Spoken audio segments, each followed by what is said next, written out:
Dear learners, welcome to Pharma Triox. Today we are going to discuss important MCQs in the chapter Diuretics and Antidiuretics. I hope these MCQs will cover the chapter Diuretics and Antidiuretics in a certain extent. Let's begin. First question: acetazolamide is option A competitive and reversible carbonic anhydrase inhibitor, option B non-competitive and reversible carbonic anhydrase inhibitor, option C competitive and irreversible carbonic anhydrase inhibitor, option D non-competitive and irreversible carbonic anhydrase inhibitor. Answer is non-competitive and irreversible carbonic anhydrase inhibitor. Carbonic anhydrase inhibitors are sulfonamide derivatives. Examples include acetazolamide, dorzolamide, and brinzolamide. These are coming under carbonic anhydrase inhibitors. These drugs act by inhibiting non-competitively but reversible inhibition of the enzyme carbonic anhydrase. Second question is thiazides can cause option A hyperkalemic paralysis, option B hypouricemia, option C hypolipidemia, option D impotence. Answer is impotence. Thiazide drugs can cause hypokalemia, hyperuricemia, hyperlipidemia, and impotence as adverse drug reaction. Antihypertensive agents like thiazides and beta blockers can cause impotence. Next question is which diuretic would be considered appropriate for combining with ACE inhibitors? Option A spironolactone, option B eplerenone, option C hydrochlorothiazide, option D amiloride. Answer is hydrochlorothiazide. ACE inhibitors are contraindicated in the presence of hyperkalemia. These drugs spironolactone, eplerenone, amiloride are potassium sparing diuretics. So it should not be combined with ACE inhibitors.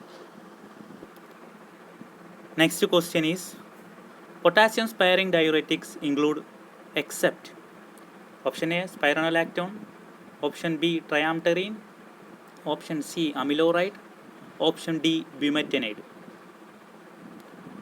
Answer is option D bumetanide.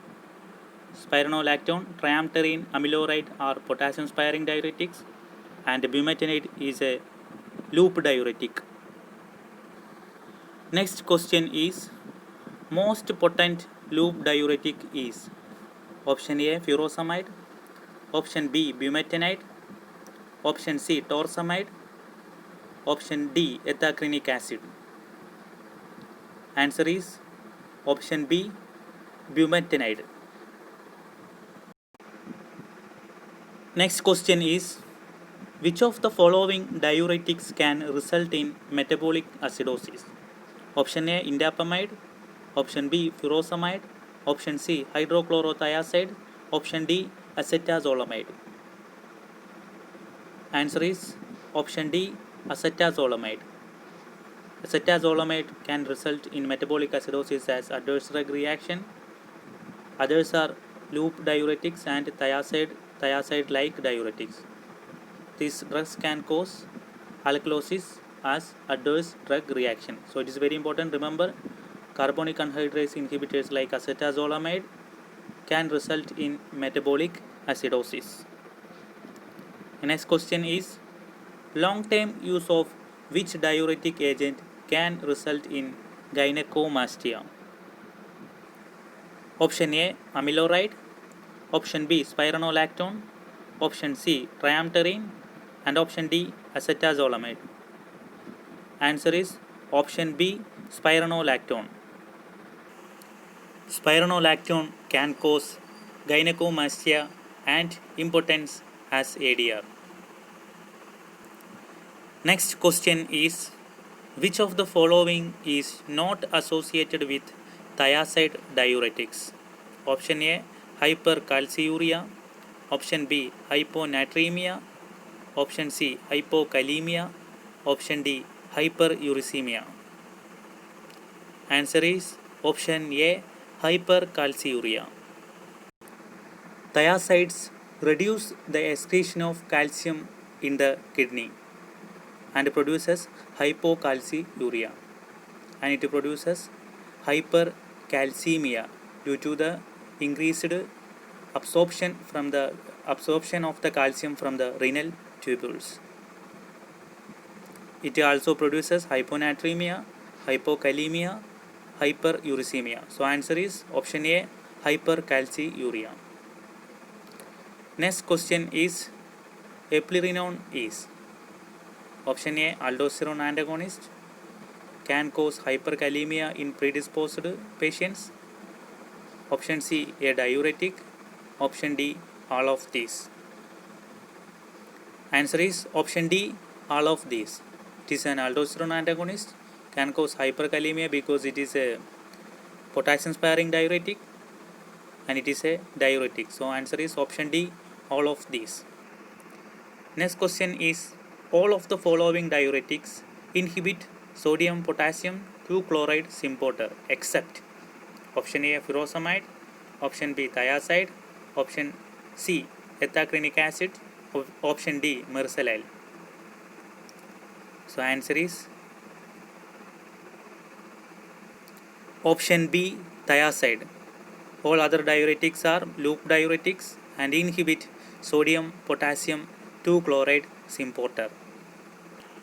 Thiazide diuretic act by inhibiting sodium chloride symporter at the luminal membrane of early distal tubule. Next question is, side effects of thiazides may include hypokalemia. Option B, hyperuricemia. Option C, hyperglycemia. Option D, all of the above. Answer is option D, all of the above. It causes hypokalemia, hyperuricemia and hyperglycemia. Next question is, loop diuretics such as furosemide act by option A, decreasing tubular reabsorption of sodium and increase glomerular filtration rate. Option B, decreasing H plus secretion with resultant increase in sodium and potassium excretion. Option C, inhibiting sodium potassium 2 chloride cotransporter in the medullary thick ascending limb. Option D, inhibiting sodium potassium exchange in collecting duct. Answer is inhibiting sodium potassium 2 chloride cotransporter in the medullary thick ascending limb. Next question is, thiazide diuretics do not produce one of the adverse effects. Option A, hypoglycemia. Option B, hyponatremia. Option C, hypokalemia. Option D, hyperuricemia. Answer is option A, hypoglycemia. We have already discussed about this in our earlier questions. Next question is, loop diuretics act on option A, proximal convoluted tubule. Option B, distal convoluted tubule. Option C, thick ascending limb of loop of Henle. Option D, collecting duct. Answer is option C, thick ascending limb of loop of Henle. It inhibits sodium potassium 2 chloride symporter at thick ascending limb of loop of Henle. Next question is, acetazolamide can be used in all except option A, epilepsy. Option B, acute mountain sickness. Option C, cirrhosis. Option D, glaucoma. Answer is option C, cirrhosis. Remember the mnemonic game to memorize use of acetazolamide for glaucoma A for alkalinization of urine, M for mountain sickness, E for epilepsy. So remember mnemonic game. Next question is, canrenone is a metabolite of A. Ampicillin, option B. Spironolactone, option C. Furosemide, option D. Acetazolamide. Answer is spironolactone. Canrenone is a metabolite of spironolactone.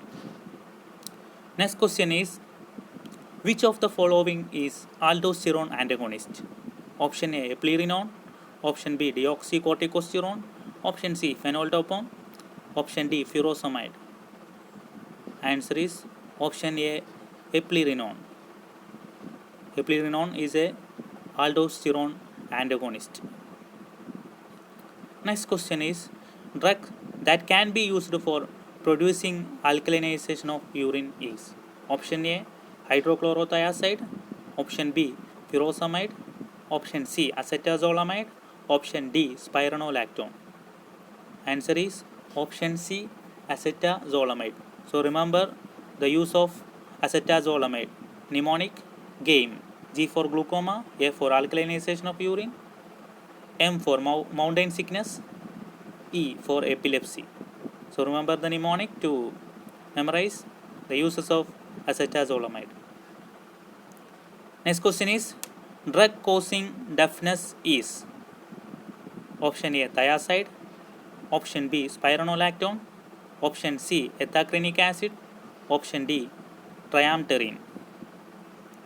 Option C. Answer is option C. Ethacrynic acid. Ethacrynic acid is a ototoxic drug. Next question is, potassium sparing diuretics acts on option A. Sodium potassium pump, option B. aldosterone receptor, option C. carbonic anhydrase, option D. sodium chloride importer. Answer is option B. aldosterone receptor. Potassium sparing diuretic like spironolactone inhibit aldosterone receptor. Next question is, aldosterone action is on option A. proximal tubule, option B. distal tubule, option C. loop of Henle, option D. collecting duct. Among the option D is the correct answer, collecting duct. Next question is, which one is a mineralocorticoid antagonist? Option A. thiazide, option B. cyproterone acetate, option C. furosemide, option D. spironolactone. Answer is option D. spironolactone. Aldosterone is a mineralocorticoid, so spironolactone is a aldosterone antagonist, so it is a mineralocorticoid antagonist.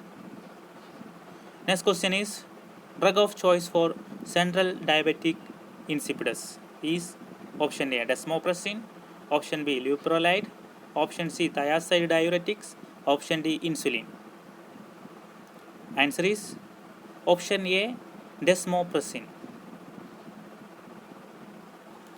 Desmopressin is longer acting and V2 selective analog of vasopressin, and it is a drug of choice for treatment of central diabetic insipidus. Next question is, thiazides act on option A. proximal convoluted tubule, option B. distal convoluted tubule, option C. glomerulus, option D. ascending limb of loop of Henle. Answer is option B. distal convoluted tubule. Thiazide diuretics act by inhibiting sodium chloride importer at the luminal membrane of early distal tubule. Next question is, furosemide acts at option A. proximal convoluted tubule, option B. distal convoluted tubule, option C. ascending limb of loop of Henle, option D. descending limb of loop of Henle. Answer is option C. ascending limb of loop of Henle. Furosemide acts at thick ascending limb of loop of Henle. So let us conclude our session. Thank you.